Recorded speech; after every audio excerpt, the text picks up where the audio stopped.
evening, ladies and gentlemen. Welcome to National Matters, Monday's edition. I am your host, Pastor Moses Chiluba, and in the studio, I have the president of the opposition party, Citizen First Party, President Harry KALABA. President, welcome to the program. Thank you very much, Pastor, and thank you for having me here. And good evening to all our viewers from wherever they are watching us from. President, before we start, I want to understand this because you see, in many times I avoid social media. This is why I'm not on Facebook. And my children are on Facebook, all of them. But I came off for personal reasons. But I also avoid the media because the media can build or break. Now, as a pastor, obviously, I am used to positive media. When you talk about something, it must be positive, not just for the sake of talking. I have always known that you are the president of the DP party. Which party did you find honorable? Which party? Before this Citizen First Party. Okay, I think it's a historical question that you are asking me. You will remember that when I resigned as Minister of Foreign Affairs, way back in 2017, there was a dormant party then called the DP. That dormant party, I worked very hard to have it revitalized and bring it to the fore. But as fate would have it, after 2021 elections, the only crime that I committed was that I came out number 3. And the ruling UPND used all kinds of shenanigans to want and destabilize Harry KALABA. No, he's not the owner of the party. No, he's not an office bearer. No kinds of things. Where I come from, they say, Mikala patalala. Muina patalalika. Lwakasaluka kutintalina kena. Kalaputuka. The Bible simply puts it this way: live at peace with all men, just as much as it depends on you. Yes. So we decided with our colleagues that sometimes in life it is better to lose some battles in order to win. And so we said we're not going to pursue this fruitless endeavor. That is how we sat down and formed the Citizens First, a party which puts citizens at the epicenter of their endeavors. I'm glad you used the word historical news. And since history is one of the subjects in Zambia, I would rather be a professor in history. I am interested to know about that background. And why I said this, because I don't know whether it's just in Zambia, you find that a person is being fought in the party. No, you are not the president. No, you are not the only one. I think even President Shimbakambwili was fought on that. That is not the president for this party and all this. And I ask that deliberately because there are people who would want to get to the genesis. Surely, to be at the top of the party, is that all? What about the vision? Because the Bible says where there is no vision, people perish. People perish. So I think for me, like I've always said, President KALABA, if Zambia is to progress, let's ask genuine, real questions. What is your vision? What do you plan to do for Zambia? And let the people commit to that, not just saying, I'll reduce meal. I think that's cheap. Why don't you empower me to make so much money that even if you increase the meal, I'll be able to buy that meal. Why not look at it that way? Yeah. You just want to keep us poor at all course. That's why I asked that question, President. Yeah. But basically, it's a very fundamental question you have asked. My vision, which I've shared with you. No, I'm not saying you go into your vision first. I was just asking about that party. Oh, okay. We still have a long way. The citizens first. I am loaded with the questions.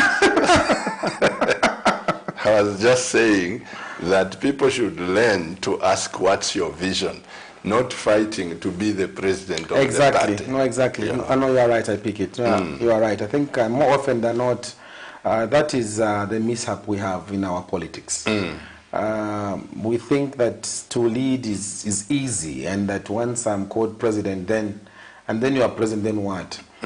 These things are supposed to be somehow inherent. You should be clear about the path that you want to embark on. You must be clear about where you want to be in the next 1-2 years, and regardless of the odds that you might go through, it is imperative that you remain the course. Yeah. President KALABA, I don't want to take it for granted that everyone knows who you are. Kamne TV has gone beyond the boundaries of this nation. It's gone international. We're being watched in Antigua, West Indies there. We're being watched in Kenya. 2 weeks ago I was in Kenya. There are a lot of people who watch Kamnet TV, and our news mostly is watched by the Kenyans. You know, some Kenyans, I'm proud of their achievements. Very good, yeah. That Kamnet is doing. Yes. Now, I would not take it for granted that because it's President KALABA, everyone knows who President KALABA is. Would you just give me a brief background and what you have done in government? Thank you very much for that opportunity. I rarely get a question like that. People take it that everybody knows me, and you are right. There are some people who don't really know who I am. Sometimes when I post my birthdays every year, they say, but you are 47 again, you are last year 47 again, people make fun of you like that. A pastor, I was born in the year of our Lord in 1976. I come from a family of initially 14 people, currently composed of 11, and I'm the 8th born in that family. My mother, Julian Mumba, is still alive. She comes from Milenge, Wapula province, Senior Chief Milamboza area. My late father was a chief, Simon Chisha KALABA, but he too was a member of parliament for Bahati constituency for 15 years. And I took over from him. I didn't take over from him, but I take after him to go into politics. My father was a minister in Dr. Kaunda's time. As you recall, he was Minister of Cooperatives when UNIP lost power. I started my primary education in Mansa, where my father comes from. And then I continued at Lusaka Boys Primary School, then went to Olivala Secondary School, then St. Clement's Secondary School, where I finished my higher education. I wanted to become a Catholic priest. I went in the seminary with the missionaries of Africa, the White Fathers, and there I spent a good 5 years in the seminary. And the Bible says many are called, few are chosen. But few are chosen. And I want to believe that I was not one that was called to become a priest. I think God called me for another venture. To be a political priest. To be a political priest. Yes. Yes, and so I withdrew and I went to finish my studies at Makerere University, where I got my degree in public administration. I had also obtained a degree in philosophy from the Catholic University of Urbaniana. And then I came back and I began working for government. I was at RDA, Roads Department then, as a civil servant. I started as an executive officer. During our time, that was the entry level, was to start at that level. So I entered as an executive officer, and then I was promoted. I became senior executive officer at my buildings department. Then I was transferred to government printing department.